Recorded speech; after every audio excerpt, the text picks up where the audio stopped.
balse waxaa ku dhacday gabadhii qiso la yaab leh taasi oo ay la argagaxday kadib markii odagii uu guursaday.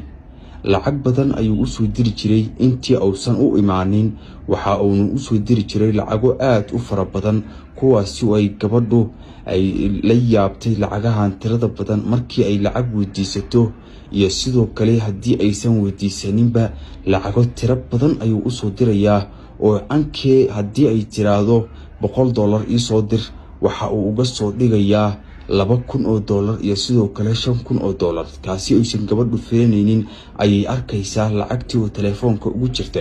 kadibna reerkii oo dhanba gabadhu ayada ayaa biiraysa oo waxa ay ku biiraysaa lacagta uu ninkaasi u soo diro.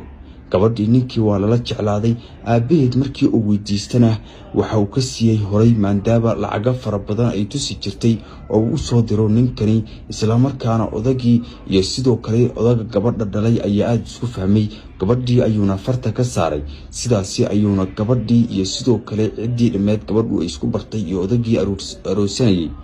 gabadhu markii ay guursatay odagii kadibna uu la degay dalkaasi Kenya, gaar ahaan gobolka Mombasa, ay halkaasi habeenkii arooska galkooda ama aqalgalkooda waxa ay gabadhii la kulantay arrinkani murugada leh.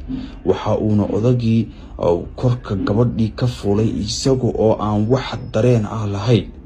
dareen la'aan ayayna gabadhii ku aragtay odagii iyo sidoo kale xubinta taranka oo aan waxba jirin iyo